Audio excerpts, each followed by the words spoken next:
Manisya kayo? Ano po? Naniniwala po ba kayo? Kasi po, yung kabilang team, 12-0 daw sila. Manisya kayo?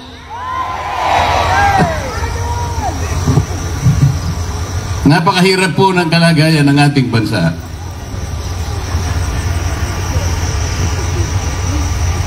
Sampig su sakay yakilo na blas ng natan. Magkano po? Mambli o mura? Mambli.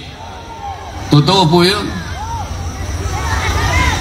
Ang presyo po ng pagkain napakataas na po. Hirap na po ang ating mga kababayan. Ngayon lang nangyari sa atin ito sapagkat ang inuuna po ngayon dito sa ating bansa ay pamumulitika. Yung magkakahiwa-hiwalay ang Pilipino. Ayaw po nilang unahin ang makakaganda sa kabuhayan ng bawat isang mamamayang Pilipino.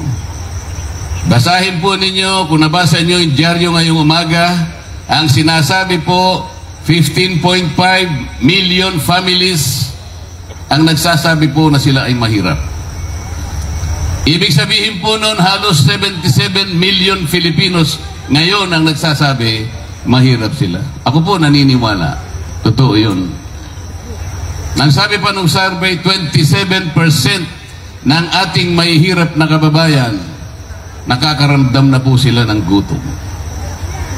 Gaano kasakit sa isang padre de pamilya o ina ng tahanan, makita niya yung anak niya, gusto niyang kumain, pero wala siyang makain. Walang kasing sakit po yun. Pero po ang inuuna ng mga namiminuno ngayon ay yung pamumulitika. Nang sabi ko nga sa kanila sa Quadcom, ayoko na po sumama sa kanila, nagagalit sila sa akin dahil hindi na raw po ako team player. Sabi ko sa kanila po, team player ako hanggang sa tama lang, hanggang sa totoo lang at katwiran ang pinag-uusapan natin. Pero kapag kayo'y lumabas na sa katwiran, hindi na ako sasama dyan. September 2024, sinabi ko sa kanila, yung pag-uusisa ninyo sa confidential budget ng Vice President, personal yan, personalan na yan, politika na yan, hindi na totoo yan. Hindi na inquiry in aid of legislation, hindi totoo yan. Ang gagawin ninyo, you will impeach the Vice President. Itaga mo sa bato. Nangyari po. Hindi totoo na kunwari gumagawa sila ng batas kaya sila nag-iimbestiga. Hindi po totoo yung huwag kayo maniwala. Sabi ko sa kanila, September 2024, you will impeach the Vice President. Ayun po yung ginawa nila. They impeach the Vice President. Quadcom, ang sabi ko, hindi ako sasama dyan. Hindi kayo gagawa ng batas. Hindi kayo tumawag ng napakaraming tao para magpatulong kayo sa kanila para magbalangkas tayo ng batas. Hindi totoo yan. You will crucify the former President of the Republic. Sabi nila, hindi namin gagawin. Nangyari po, totoo yan. Kapag ka po nanalo yung team na yon, tatanggalin po nila ang Vice President. Totoo po ito. Kapag nga po na sinabi ng mga kasama ko, 16 lang ang kailangan para tanggalin ang Vice President. Naghihintay po sila ng tamang panahon, akala nila mananalo sila at pag nanalo po talaga, tatanggalin nila ang Vice President. Paano ka ako gagawin ninyo? Inuusisa ninyo ang confidential funds ng Vice President. Tinanong ko yung COA, ilan po bang opisina ng ating pamahalaan ang merong confidential funds? Sabi po ng COA, 400 mahigit. O bakit 400 pala ang merong confidential funds at lahat naman ay naabisuhan ng COA na mag-submit ng ibang mga requirements to validate the utilization of the respective funds? Bakit naman ang opisina lang ng Vice President ang tinarget nyo? O di magagalit ang mga tao, lalong-lalo na dito sa mga aldan, napakatalino ng mga tao rito. Mahalata tayo na may personal tayo. Isa lang po ang tinarget nila, the office of the Vice President. Yung pong mahigit na 400 kinalimutan. Hindi po totoo yung ginagawa nila. Then tinanong ko po, bakit tayo ang nag-o-audit? Kailan ka ako naging karapatan? Kailan naging tungkulin ng House of Representatives tayo mag-audit ng paggasta ng pera ng bayan? Kailan? Basahin natin kahit saang batas, pakita nyo sa akin, sasama ako sa inyo.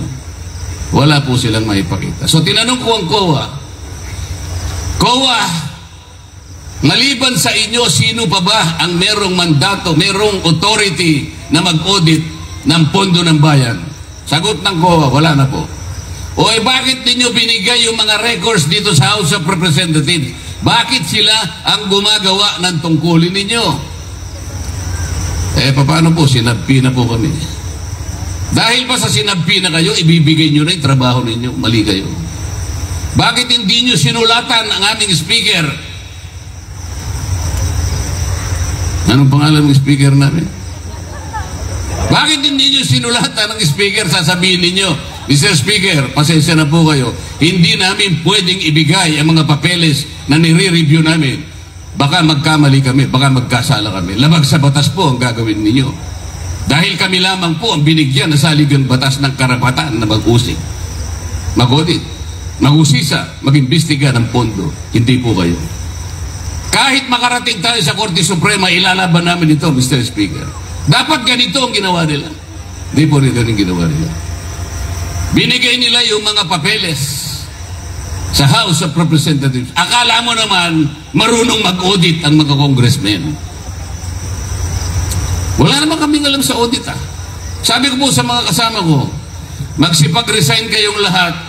Pagkatapos, kung kayo'y qualified, nag-apply kayo sa COA at saka kayo mag-audit. Pero sa ngayon, dahil congressmen kayo, hindi kayo pwedeng mag-audit. Yun po yung nangyari.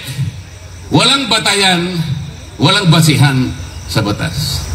ICC. Ano po sinabi? I will not cooperate with the ICC in any shape, in any form. Yun ang sinabi nila. I will be steadfast in my resolve not to recognize the jurisdiction of the ICC. Ang kagaling magsalita Gagawin kong 20 piso ang 1 kilo ng bigas. Nangyari. Nangyari po. Dahil yung kuryente po, mura. Mambli. O meron naman kayong ayuda di ba? Meron kayong AKAP, meron kayong AX, meron kayong tupad, meron kayong MAIP, meron kayong 4-piece. Di ba? Kumpleto kayo sa ayuda? Wala po? Tama yung iniisip ko. Talagang hindi lahat nabibigyan. Alam po niyo kung magkano ang total nitong 5 ayuda na binibigay nila? 194 billion pesos. Ang dapat na nabibiyayaan, ang dapat na nabibigyan, hindi kukulangin sa 27 million na mahirap na Pilipino. Yun ang katumbas ng 194 billion. Ang dapat nabibigyan, hindi kukulangin sa 27 million na mahirap na Pilipino. Mangilan-ngilan lang ang binibigyan. Sa aking palagay, wala pang 10% ang nabibigyan sa 27 million Pilipinos. Dito, ilan po ang nabigyan? So, wala. Awan. Uray may isa, awan? O, paano ngayon yan? Sana pupunta yung 194 billion kung hindi naman lahat nabibigyan. Ganito na lang po ang gawin natin. Pag nanalo ang PDP laban, ito yung gagawin natin. Lahat po ng kumukonsumo ng 2,000 pesos na worth of electricity per month, pababa. Libre. Libre. Bakit po? Pag ginawa natin yun, ang masisilbihan natin, 27 million poor Filipinos. 2,000 pesos pababa. Wala pang corruption. Bakit? Diretso sa inyo. Wala pang magpapapogi. Walang magpapasikat. Akala mo galing sa bulsa nila yung binibigay. Hindi po kanila yun. Pera po ninyo yun, binibigay lang uli sa inyo. Sinusuli lang ang pera. Huwag kayong magpapasalamat sa kanila. Kunin po ninyo. Pandagdag din po yun sa inyong panggastos. Pero huwag kayong magpapasalamat.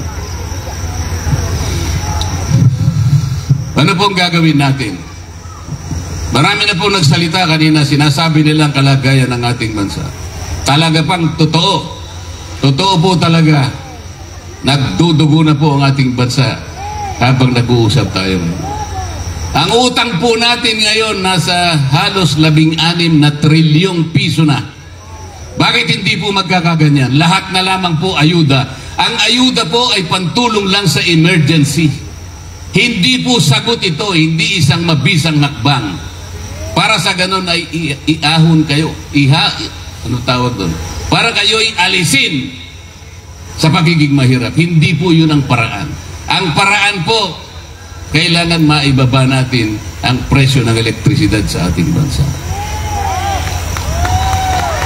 Bakit ko po pinipilit na ibaba natin ang presyo ng kuryente?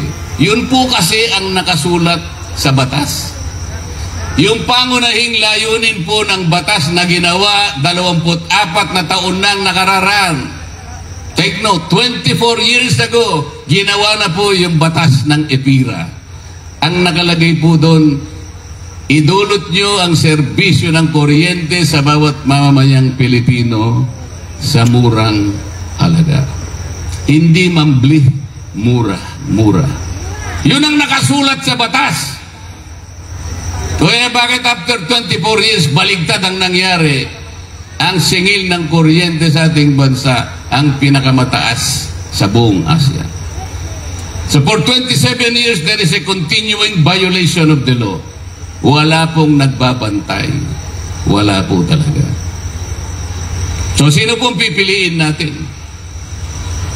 Yung team na ang gusto hindi na makabalik dito ang dating Pangulo. Yung buong gusto nyo? Yung team na yun ang gusto nila tanggalin ang Vice President kapag nakakuha sila ng maraming boto. Yan po ba ang gusto nyo? Yung PDP laban, siya lamang ang lalaban doon sa mga maitim na balakin na yun. Naniniwala po kayo? Ang hina? Naniniwala po ba kayo na kayang gawin ng PDP laban? O kailangan po magkasundo tayo sa gabing ito. Walang butulan.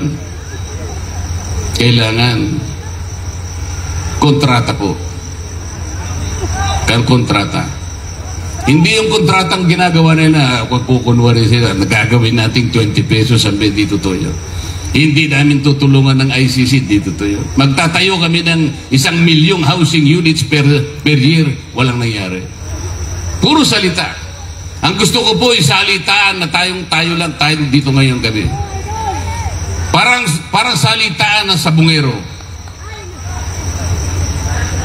Meron pong hindi ko po pinupromote ang sabong, mga kababayan taga Mangaldan. Hindi po ako marunong magsabong. Baka po ako'y matiwalag. Bawal po sa akin yan.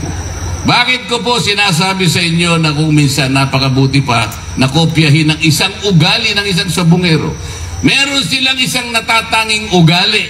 Dapat sana yung ugali na yan ang taglayin ng isang tao na gustong maglingkod sa kanyang bansa. Isang salita. Ginagawa ang salita. Sa totoo lang, ang sabungero po wala nga salitaan eh. Wala nga kontrata eh. Senyasan lang eh. Gaganon lang eh, di ba? Gaganon. Gaganon po yun. Tama po, hindi. Senyas lang pero ginagawa po nila. Senyas lang pero matibay. Matibay na salita. Senyas lang, nagkakaintindihan. Pero itong nangyayari po sa ating bansa, batas na nga po eh. Hindi pa sinusunod. So ang gusto po namin ay isang salitaang matino ngayong gabi. Uulitin ko lamang po. Kayo pong lahat na nandito ngayon, nagkakaintindihan ba tayo, nagkakasundo na ang inyong iboboto lang ay PDP laban? Pwede po bang ilakas natin ng konti? Para marinig ng tao na nandun sa Tacloban. Hindi ko po kayo mapapasalamatan ng buong buo. Hindi ko alam paano pong salita ang gagamitin ko para ipaabot ko sa inyo ang aking pasasalamat sa inyo. Wala po kaming dalang AX. Wala po kaming dalang tupad. Wala kaming akap. Makikiusap po ako sa inyong lahat. Uutangin ko na lamang po dahil wala akong pambayad ngayon. Babayaran ko na lamang po kaming lahat ng isang matapat na paglilingkod sa inyong lahat. Dahil inutang namin, lalagyan pa po namin ng interes na dagdag na paglilingkod. Payagan niyo po kaming bumalik dito sa Mangaldan, Pangasinan. Babalik po kaming lahat. Ngunit isang ganap na mga senador ng ating bansa. Maraming salamat po sa inyong lahat. Makulit na sa inyo, maseservisyo, 38